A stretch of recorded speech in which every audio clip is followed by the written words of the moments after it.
sana. Lesión, mucosa sana. Están separadas por mucosa sana. ¿Está bien? Pueden medir, como dice, de 1 centímetro a 1 metro y están separadas por áreas de mucosa sana. ¿Está bien? Esa es una característica de la enfermedad de Crohn. Tienen que saber. Microscópicamente, ¿cómo llevo el diagnóstico de la enfermedad de Crohn? El paciente se va a presentar clínicamente, como vamos a ver enseguida. Se va a hacer el diagnóstico probablemente radiológico, endoscópico, pero el diagnóstico definitivo nos va a dar tomar biopsia a través de la endoscopía y enviar para anatomía patológica para que se estudie. Va a venir el resultado de la biopsia y en la biopsia, ¿qué es lo que va a venir? Granulomas de tipo sarcoides, ¿sí? Esto es lo que ustedes tienen que saber sí o sí, porque puede ser pregunta de examen. Microscópicamente en la anatomía patológica, ¿cómo se le diagnostica al, a la enfermedad de Crohn? Granulomas, por tener granulomas de tipo sarcoide en la biopsia. ¿Está bien? Entonces es la característica.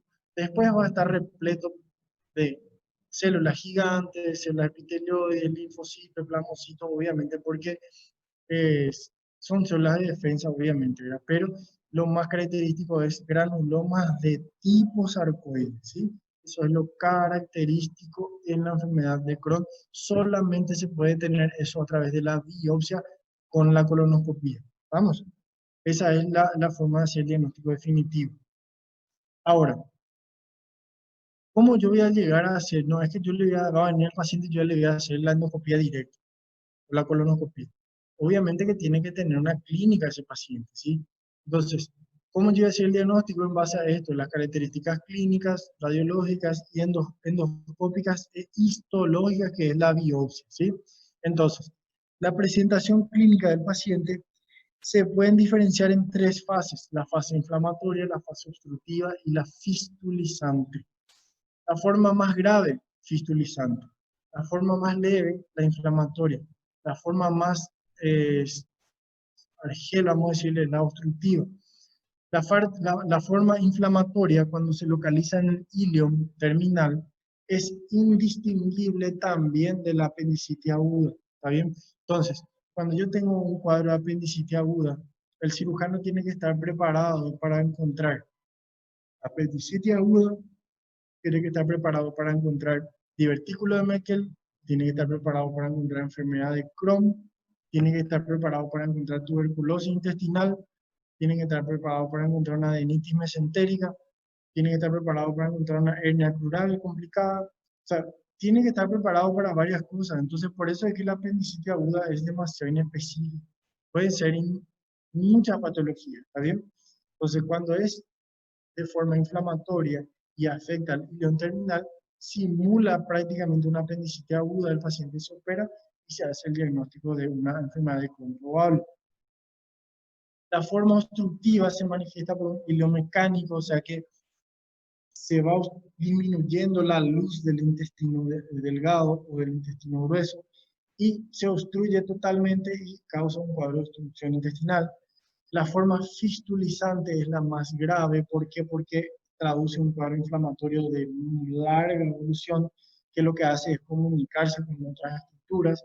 Lo más frecuente es intestino con intestino, puede ser intestino delgado con intestino delgado, puede ser intestino delgado con intestino grueso, puede ser intestino con vejiga, ¿sí? Entonces puede haber fístulas enterovesicales, ¿sí?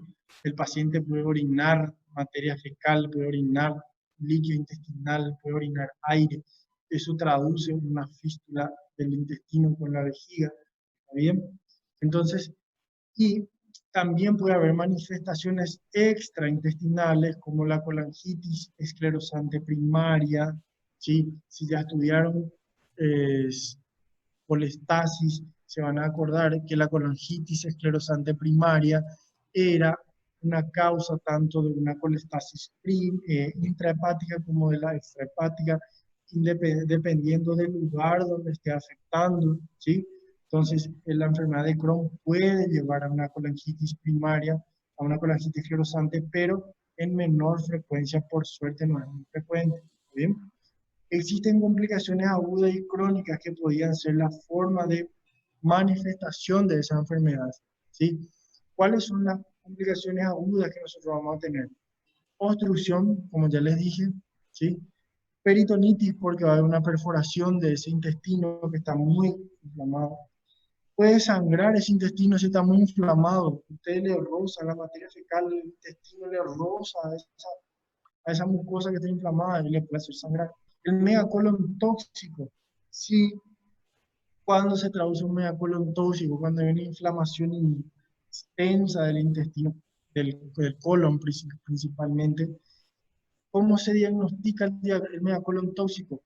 Y le da una radiografía al paciente que viene por distensión abdominal, dolor abdominal, deposiciones diarreicas, con sangre. El paciente le da una radiografía de abdomen y veo que el colon transverso está dilatado mayor a 6 centímetros y hay inestabilidad hemodinámica del paciente. Eso es un megacolon tóxico hasta demostrar lo contrario y se tiene que operar de urgencia al paciente. ¿Está bien? Esas son las complicaciones agudas. Vamos.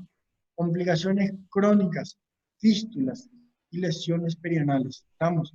Las fístulas, ustedes ya saben que son comunicaciones anormales entre dos estructuras. Las fístulas en la enfermedad de Crohn también pueden ser internas y externas. Las internas, como ya les dije, entre intestino e intestino, entre intestino y vejiga, ¿sí? Las lesiones y las externas son las que se comunican con la cavidad atmosférica, o sea que con la piel de la pared abdominal, ¿sí?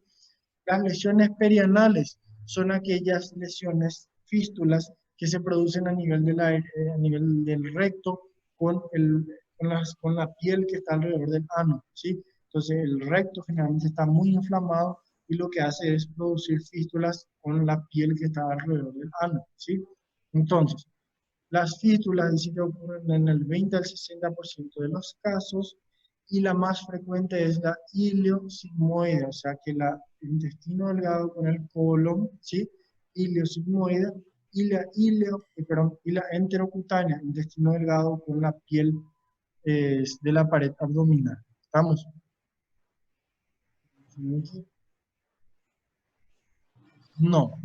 No es atresia.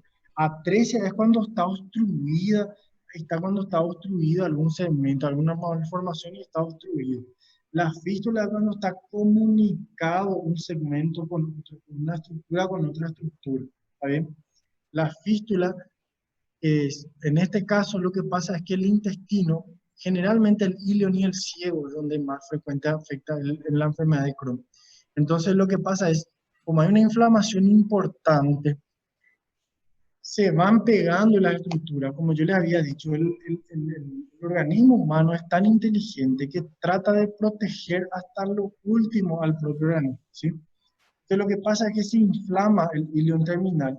Entonces vienen los intestinos que están alrededor, vienen y tratan de aislar esa inflamación. Viene el colon sigmoide, viene el intestino delgado y se pega por el intestino que está inflamado para tratar de aislar ese proceso inflamatorio.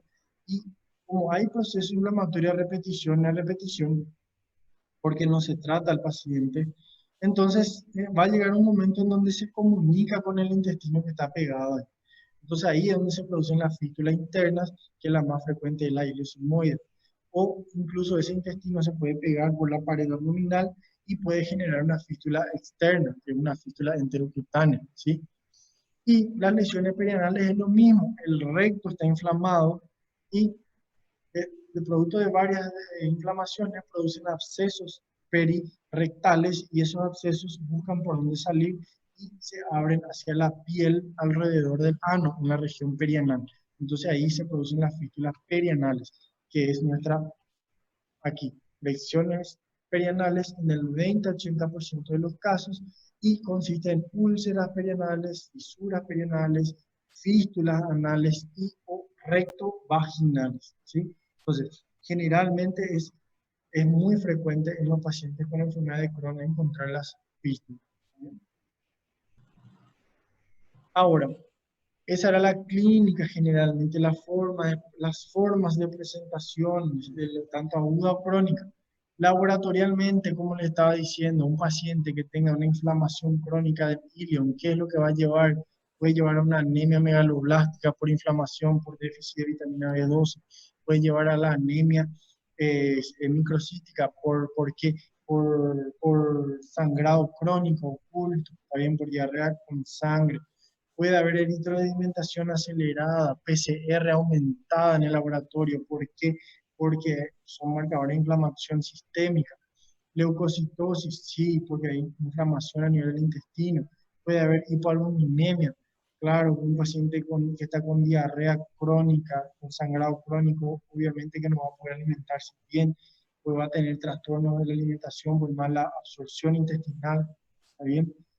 Como yo le voy a hacer radiológicamente el diagnóstico a través de un tránsito varitado, como le estaba diciendo, que se hace una radiografía del abdomen, pero se le da de tomar al paciente un contraste, ¿sí? Ese contraste es lo que me va a dar en el intestino delgado el signo de la cuerda, que es lo que significa. Vamos a terminar este y después, ¿está bien? Porque es tensa la clase. Voy a terminar enfermedad de Crohn y ahí vamos a dar una pausa, ¿está bien? Vamos a dar una pausita cuando terminamos enfermedad de Crohn, ¿sí? Bueno, entonces la radiología en el intestino delgado lo que da es el signo de la cuerda. Yo le doy de tomar al paciente un contraste, ¿sí?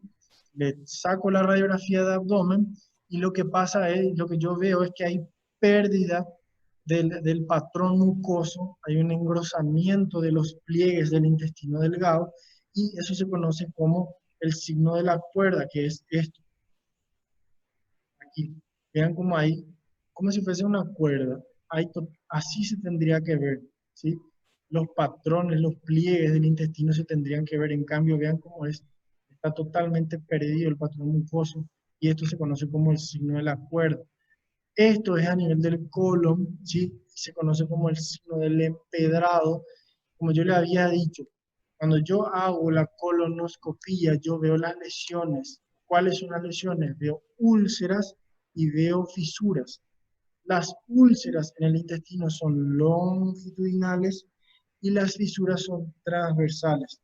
Entonces, me dibujan un aspecto de empedrado, que es esto, el signo del empedrado, ¿sí? Entonces, esto es a nivel del intestino, a nivel del colon, ¿sí? Entonces se ve un signo del empedrado a nivel del colon, ¿está bien? Aquí les puse esto. Depósito de bario en las úlceras que son lineales y grietas que son transversales. Y como se ve radiológicamente, es el aspecto del empedrado, ¿está bien? Es muy característico. Ahora, el diagnóstico definitivo, vamos a hacer con esto. Endoscopía, con una colonoscopía, ¿sí? No se tiene que hacer solamente una rectosimoidoscopía, hay que hacer una colonoscopía total, completa, hasta el ilion terminal hay que ver, ¿está bien?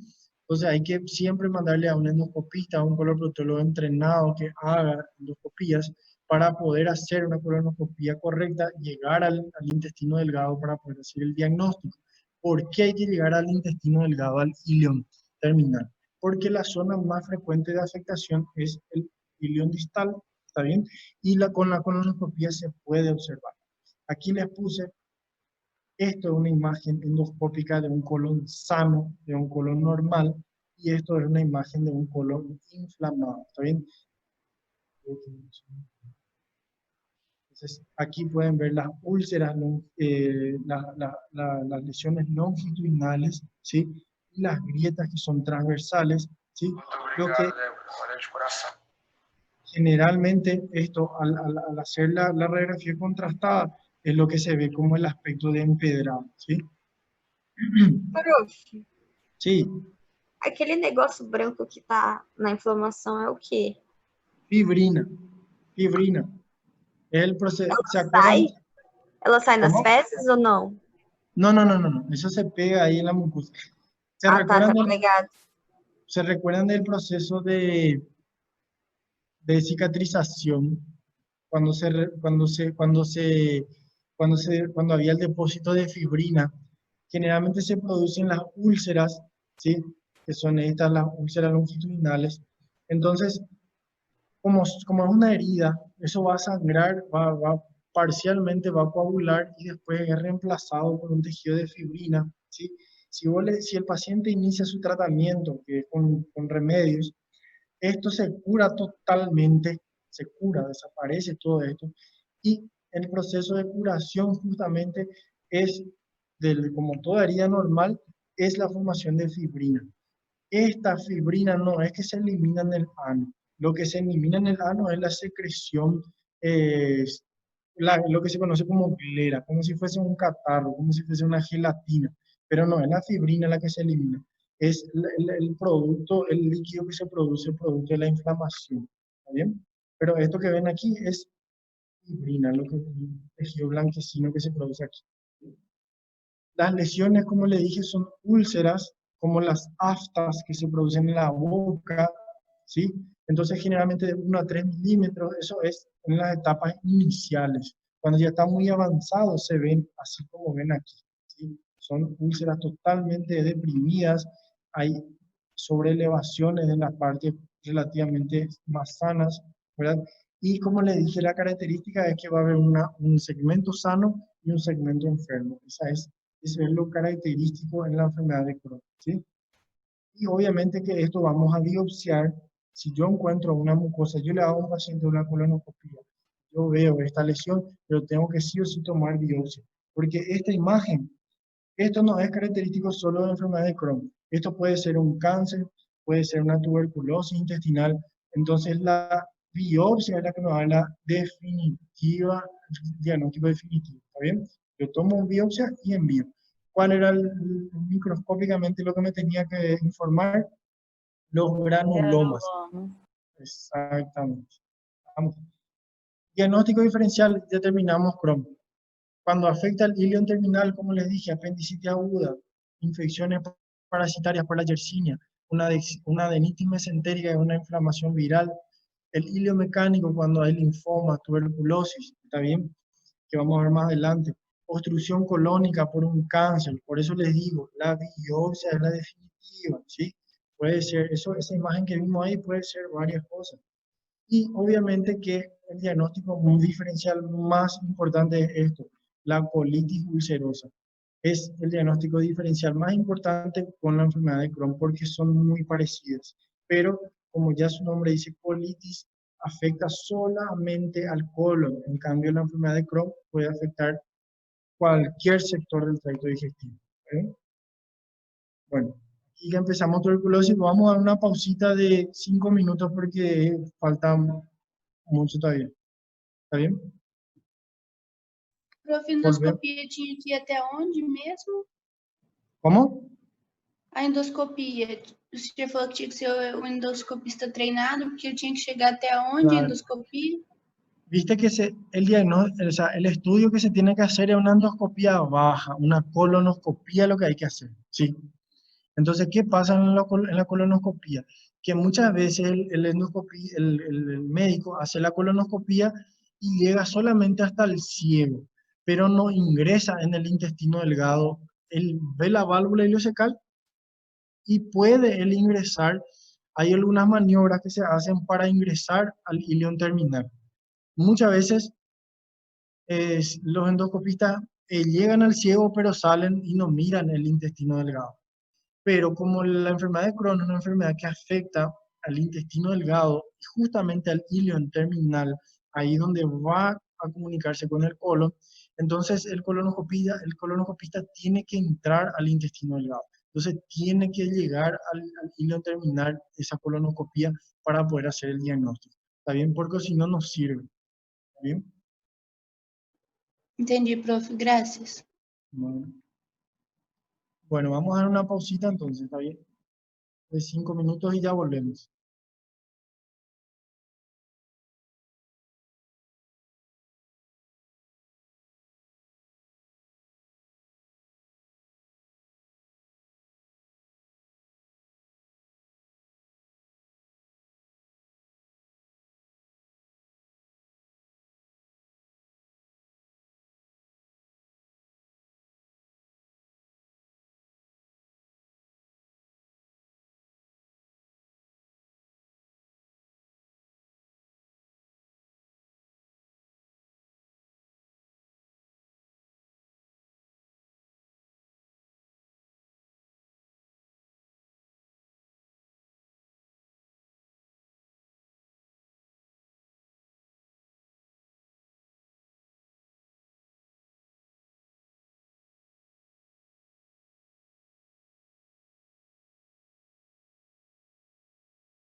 Bueno, vamos a continuar nuestra clase, ¿sí? Así terminamos, si es que se puede.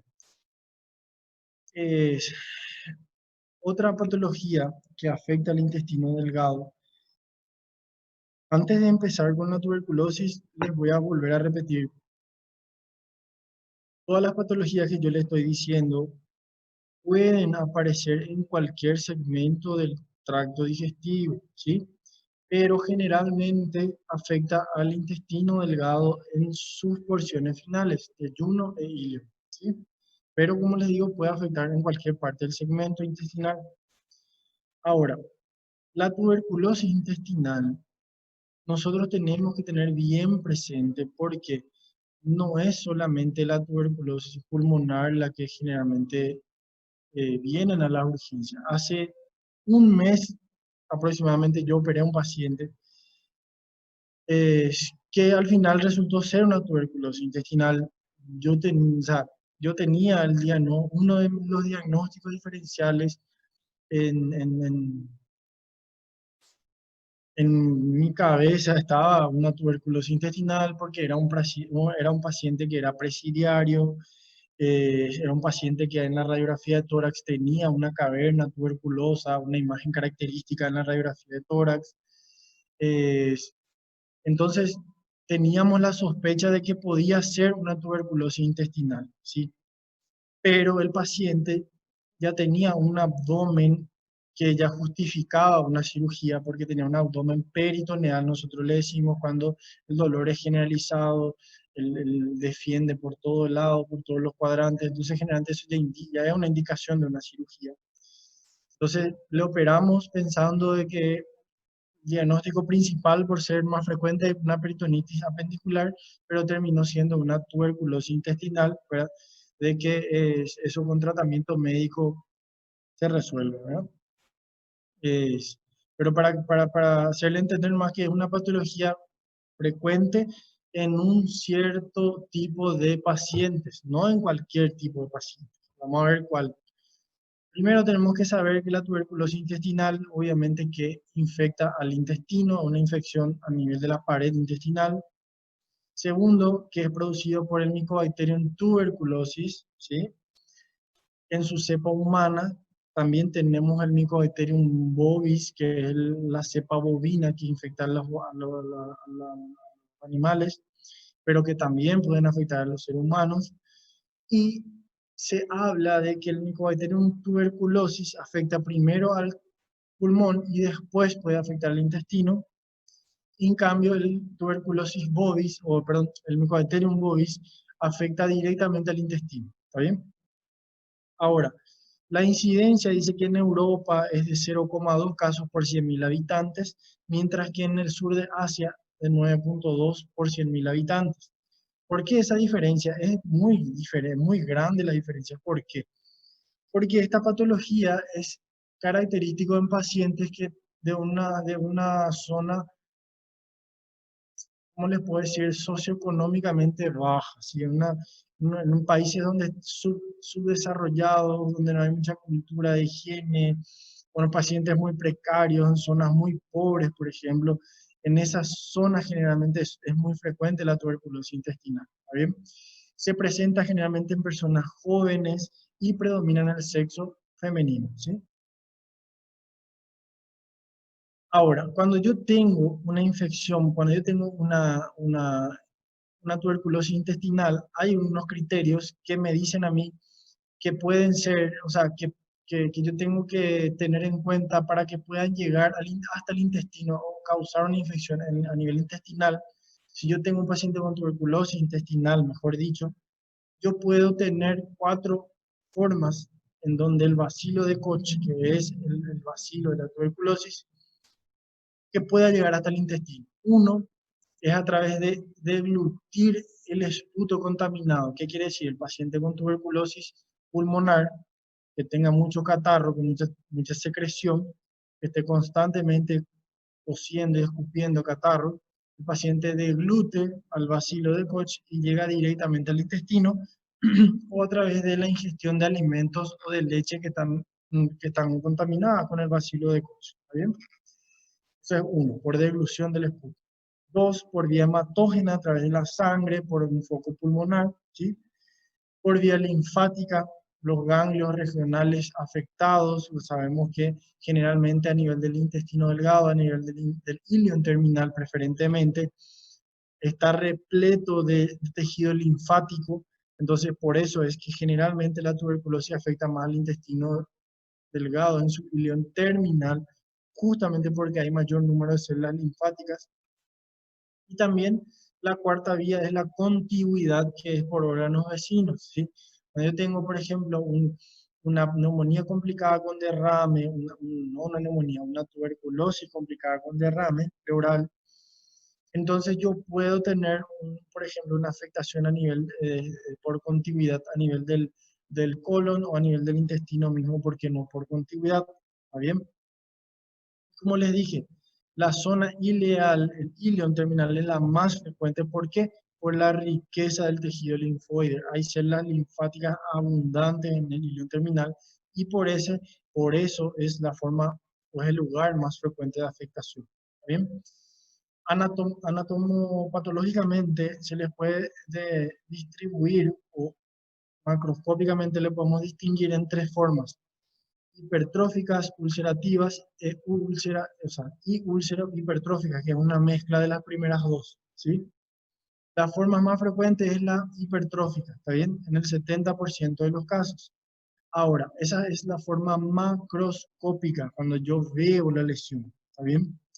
Ahora, la forma microscópica, cuando yo tomo una muestra y envío al laboratorio, así como la enfermedad de Crohn, así como yo les dije en la imagen endoscópica en la enfermedad de Crohn, yo no puedo asegurar de que esa lesión es característica de una enfermedad de Crohn, porque también puede ser una tuberculosis, ¿está bien?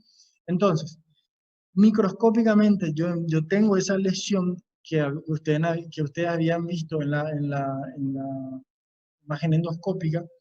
Yo tomo muestra y el resultado me muestra de que sí, que es un granuloma, ¿sí? Ahora ustedes me van a decir, pero ¿por qué un granuloma no es una enfermedad de Crohn? Sí, pero ¿qué es lo que le caracteriza a la enfermedad o a la tuberculosis intestinal? Que es un granuloma, pero tiene necrosis caseosa, ¿sí? Es característico, va a estar infiltrado por células o por necrosis caseosa, mejor dicho. Va a tener granulomas, pero va a tener también necrosis caseosas, ¿sí? Si son granulomas específicamente, generalmente son enfermedades de Crohn. Ahora, si yo tengo la presencia de necrosis caseosa asociado a mi granuloma, yo tengo una tuberculosis probablemente en el diagnóstico diferencial. ¿Está bien? Prof, mas no livro fala que a necrose gaseosa também pode ser encontrada na sífilis, infecções por Sí, fungos. claro que sí también. Por eso, microscópicamente yo eso es lo que voy a tener, pero también no es el diagnóstico definitivo de la enfermedad tuberculosa. Lo que yo les doy es la definición nomás. O sea, perdón, la diferencia entre el Crohn y la tuberculosis. Ahora, ¿cuál es la diferencia entre ellas otra vez? Sífilis, yo no voy a tener a nivel del intestino delgado. O sea, yo puedo tener a nivel del recto por enfermedad de transmisión sexual, donde yo biopsio y me va a informar granulomas con necrosis caseosa, ¿verdad? Pero ¿cuál lesión a nivel del canal anal? ¿Sí? En pacientes que tienen relaciones sexuales a nivel del ano, ¿sí? No a nivel del intestino delgado en el ilion terminal. ¿Está bien? Entonces, generalmente esa diferencia hay. Ahora, ¿yo por qué le insistí en el granuloma con necrosis gaseosa? Porque eso es lo que informa la biopsia cuando viene la anatomía patológica después de que ustedes biopsian la lesión. ¿Está bien? Si viene solamente granulomas, ¿sí? Estira más hacia una enfermedad de Crohn, obviamente, ¿sí? Si viene granuloma más necrosis gaseosa, probablemente sea más una tuberculosis. Ahora, aparte de la biopsia, si ustedes le hacen una endoscopía al paciente, van a tomar la muestra, van a enviar a biopsia y va a venir granuloma caseoso. Ahora, Aparte de la biopsia, ¿qué más ustedes van a hacer? Van a hacer cultivos, ¿sí? No es que solamente van a hacer la biopsia, ¿sí? El granuloma con la necrosis gaseosa te va a orientar hacia la tuberculosis, porque el diagnóstico es una sumatoria de varias cosas, la clínica, la imagen endoscópica, la imagen, o sea, el resultado microscópico, o sea, la histología, el resultado de la anatomía patológica, y por último, es el hallazgo a través de los cultivos, ¿sí? Si yo reúno todo eso, yo voy a decir, este paciente está con tuberculosis sí o sí, ¿está bien? Entonces, yo le pido el cultivo al paciente y en el cultivo se va a aislar al bacilo de Koch, ¿está bien? Y en el cultivo es donde me va a decir generalmente el diagnóstico definitivo de tuberculosis intestinal. El cultivo yo puedo hacer de dos formas. Yo agarro una muestra de tejido, como es de la biopsia, y envío para cultivo.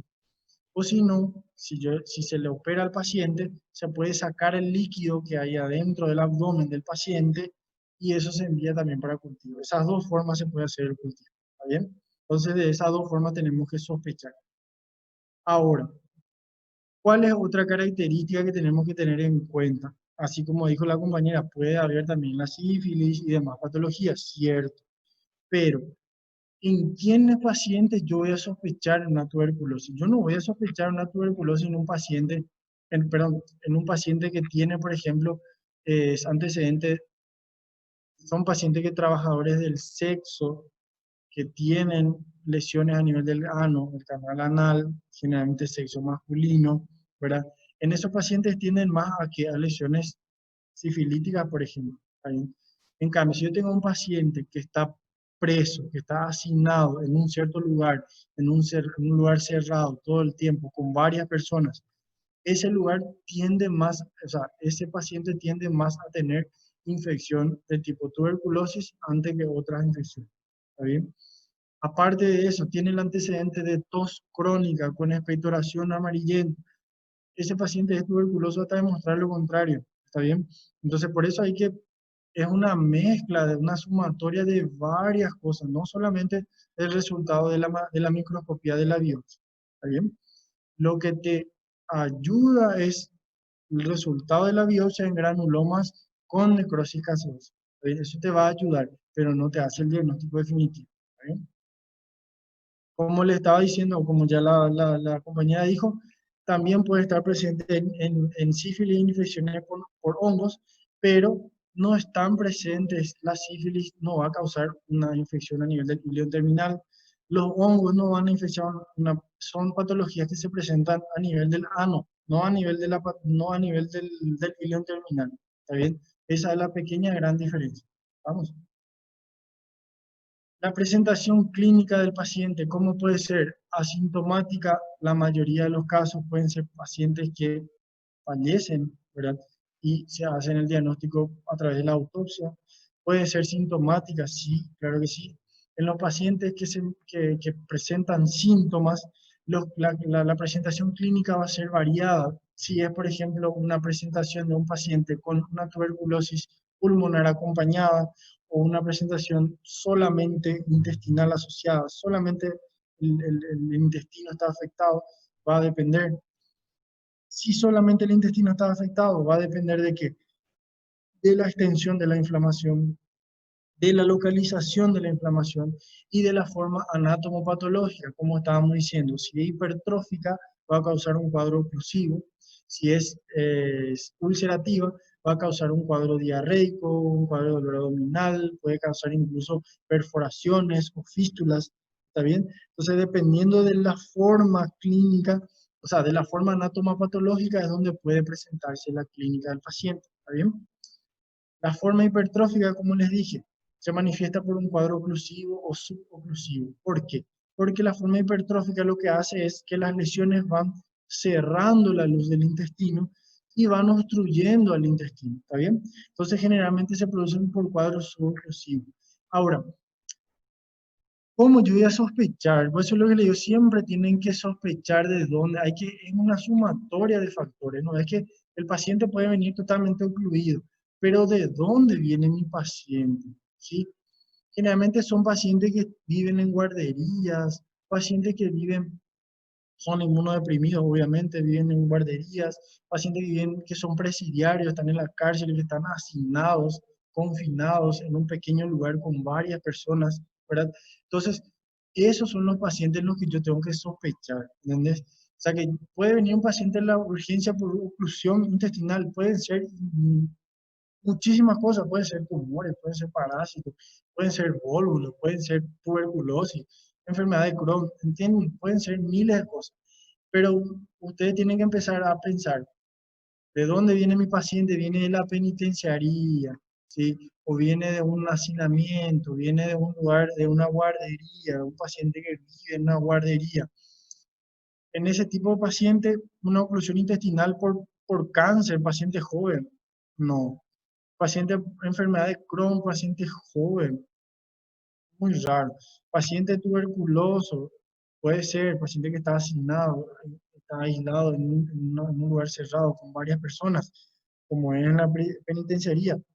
Hay que sospechar radiografía de tórax, ver si es que no tiene lesiones pulmonares, preguntarle si no tenía tos, catarro, si no tuvo hemoptisis, o sea, la expectoración con sangre. O sea, ¿entienden a lo que voy? O sea, es una sumatoria de factores, ¿está bien? Y a partir de ahí tampoco me da el diagnóstico definitivo. Yo tengo que hacer los diagnósticos diferenciales, ¿está bien? Si el paciente está ocluido, yo no le voy a pedir una colonoscopia, yo le voy a operar a ese paciente, ¿está bien? Si el paciente está con una forma ulcerativa, con dolor abdominal, diarrea, mucopurulenta, que tiene sangrado inclusive, ahí yo le puedo ver, puedo examinar, hasta incluso tratar de hacer una endoscopía. Pero si no se puede, no se hace, se opera al paciente. Si tiene una peritonitis perforativa, se opera al paciente. ¿Está bien? Si yo sospecho una tuberculosis, yo puedo pedirle los laboratorios, puedo pedirle la prueba de la tuberculina para ver si el paciente estuvo en contacto con un paciente tuberculoso, ¿sí? La prueba de la tuberculina lo único que me indica es que mi paciente estuvo en contacto, no que tiene tuberculosis, ¿está bien? Lo que le voy a pedir va a ser un análisis que se llama ADA, que vamos a ver enseguida, y eso es lo que me va a certificar, además del cultivo del bacilo, ¿está bien? Entonces, forma de presentación.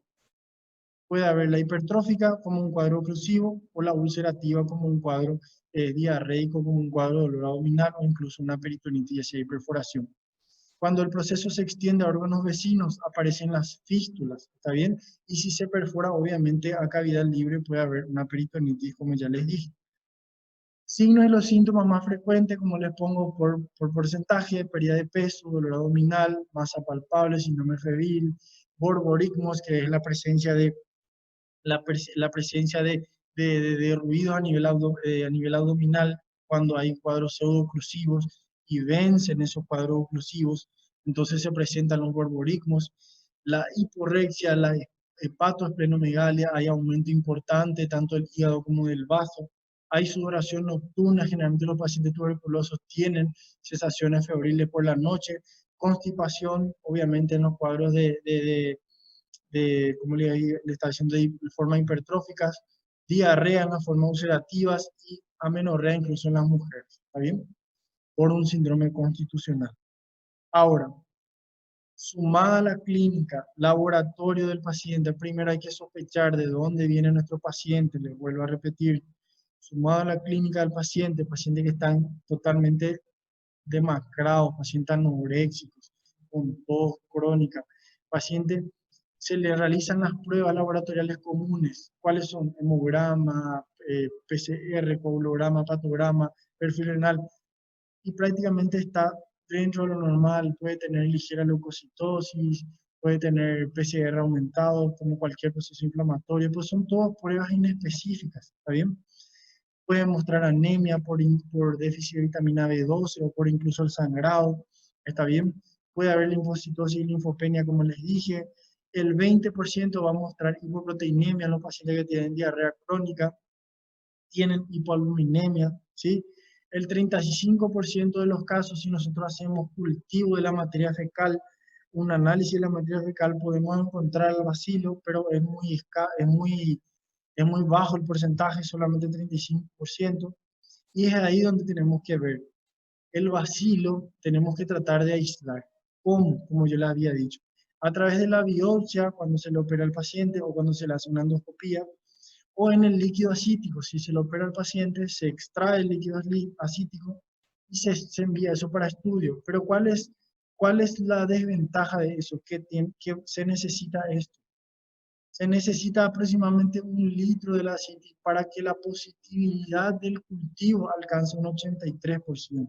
¿Está bien? O sea que tiene que haber una cantidad importante. Entonces la biopsia es la más importante, no tanto el líquido.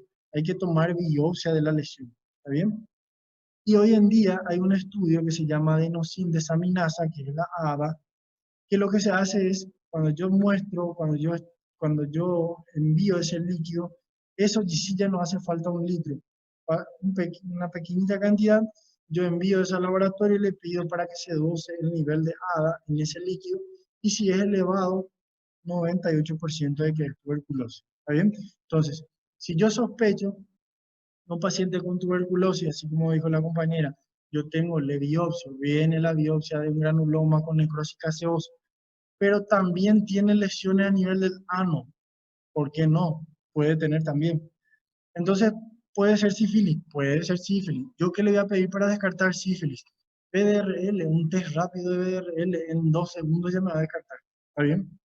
Entonces, yo le quito una muestra de líquido asítico al paciente, pido la ADA y me va a informar una tuberculosis intestinal. ¿Está bien? Entonces, es bueno que sepan que, así como dijo la compañera, también va a estar elevada en la sífilis, ¿verdad?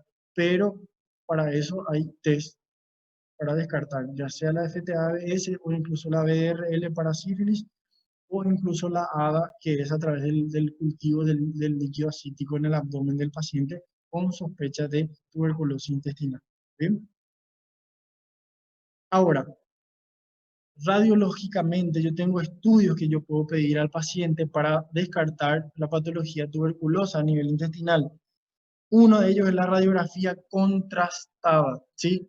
Que es el tránsito contrastado. Le doy de tomar al paciente, ¿sí?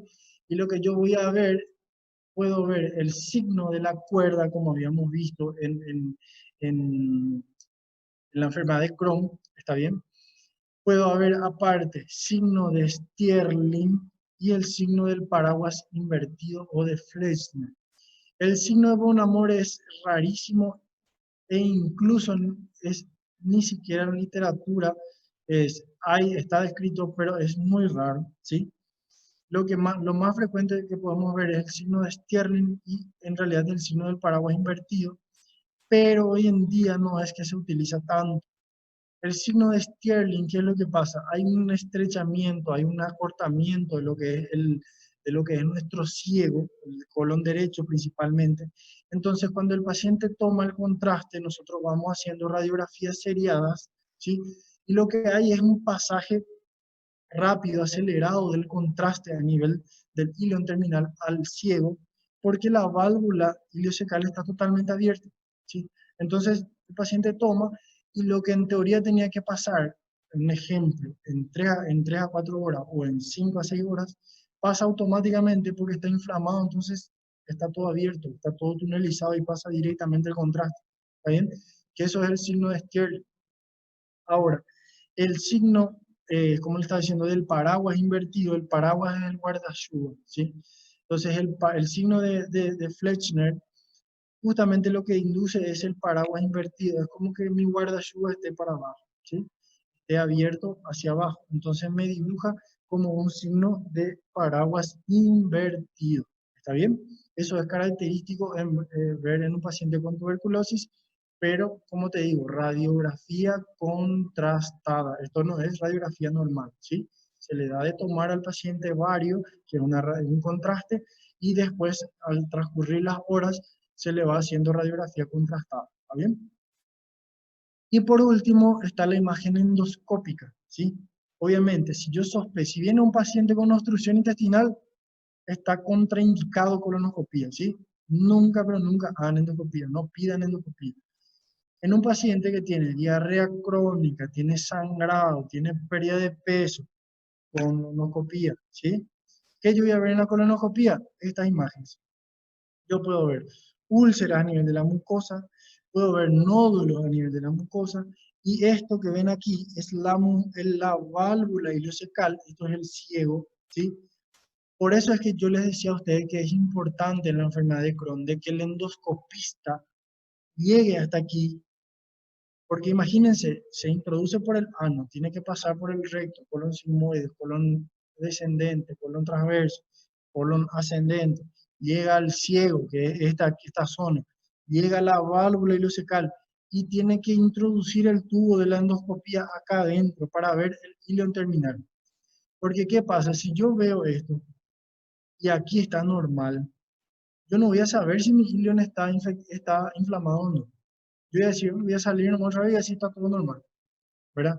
Pero la enfermedad de Crohn afecta el ilion terminal, la tuberculosis afecta el ilion terminal y no todas afectan la válvula ileocecal. La mayoría, solamente el ilion terminal y la válvula ileocecal está normal. Entonces el endoscopista está obligado a tratar de entrar en el ilion terminal para ver si está inflamado o no el ilion y así poder tomar muestra y hacer el diagnóstico. ¿Está bien?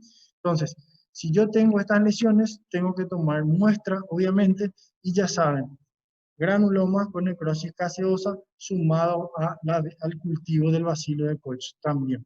Se manda también cultivo y se pide el dosaje de ADA, ¿sí? Y el ADA positivo o el ADA elevado sugiere 98% de tuberculosis positiva. ¿Está bien? Otro estudio por imágenes que les puedo pedir si yo no tengo una endoscopía o no tengo una radiología, pero tengo ecografía, por ejemplo. En la ecografía es muy inespecífico. Engrosamiento de la pared intestinal, ¿sí? Y puedo ver adenopatías retroperitoneales, ¿sí? Pero es muy difícil hacer diagnóstico de tuberculosis con eso nomás, ¿sí? Es rarísimo, ¿sí? Por más entrenado que el ecografista sea, es imposible hacer diagnóstico de tuberculosis intestinal solamente por ecografía, ¿está bien? La tomografía es más de lo mismo, nos muestra el engrosamiento del ilion, vean aquí cómo está engrosada la pared intestinal, vean aquí las adenopatías retroperitoneales, pero tampoco es también inespecífica, eso puede mostrar, puede ser varias cosas, está bien, puede ser una enfermedad de Crohn, también la que nos va a dar el diagnóstico definitivo es la biopsia, ¿está bien? La laparoscopía obviamente está indicada en un paciente que tiene abdomen peritoneal, metemos una camarita y vemos directamente la lesión, ¿sí? Hoy en día, si es que el paciente tiene abdomen peritoneal, tiene dolor generalizado y se le hace ecografía y líquido libre, se le hace tomografía y líquido libre, se introduce la camarita, se ve el líquido, se aspira, eso se envía para cultivo, se ve la característica del ilion terminal, cómo está, si está inflamado o no, ¿verdad? Entonces, a través de eso se puede hacer el diagnóstico y se puede también tomar una muestra para biopsia. Vamos. Ahora, existen los criterios para el diagnóstico de certeza, ¿está bien? Esto es lo más importante. Uno, primero, como les dije, demostrar el granuloma caseosa en el examen anatomopatológico. ¿Qué quiere decir eso? Yo tengo que biopsiar sí o sí. Biopsio, el resultado viene y me dice adenoma caseoso, el granuloma caseoso. Uno. Segundo criterio, cultivo positivo para Mycobacterium tuberculosis o Mycobacterium bovis en el tejido intraabdominal o líquido acítico. Yo tengo que tomar muestra, enviar para cultivo, agarrar el líquido, enviar para cultivo y tiene que salirme cultivo positivo, tiene que aislarse el Mycobacterium, ya sea el tuberculosis o el bovis. Segundo criterio. Tercero, remisión de la sintomatología clínica. ¿Qué pasa? Yo le trato al paciente con los antituberculosos, que son 4 medicaciones, le doy al paciente que tome y mejora clínicamente a medida que va tomando, porque el tratamiento es mínimo por 6 meses, a medida que va tomando, va mejorando, es un criterio positivo para el diagnóstico. Entonces, esos 3 criterios tenemos que tener para tener el diagnóstico de certeza. ¿Está bien? Entonces, pregunta de examen. Está más que claro esto, ¿está bien? Los 3 criterios tenemos que tener. Complicaciones. ¿Cómo se puede complicar una tuberculosis? Así como la complicación de la enfermedad de Crohn. Se puede obstruir, ¿está bien? Obviamente que es más frecuente en la forma hipertrófica. Se puede perforar cuando la inflamación ya es demasiado, está demasiado evolucionado, se perfora, ¿sí? Y puede haber una peritonitis y se puede fistulizar con otros órganos, ¿está bien? Las mismas complicaciones, ¿está bien? Por eso es importante llegar al diagnóstico definitivo, ¿está bien? Tomar biopsia y hacer cultivo, ¿estamos? Y bueno, esta era otra patología que terminaba 5 o 6 slides, pero ya no hay tiempo, no voy a poder terminar. Me van a cortar ya enseguida. Si aparte ya es mucho tema, ya se van a confundir todo. Vamos a tratar de terminar en la siguiente clase, ¿está bien? Si tienen alguna duda, pueden preguntarme ahora, sin problema, vamos a tratar de aclarar, ¿está bien?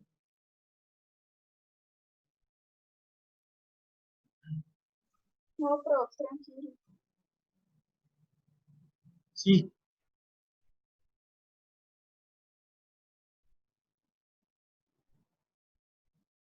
Bueno, si no hay duda, entonces les dejo descansar. Nos vemos el próximo viernes. Que tengan un buen fin de semana. ¿Vamos?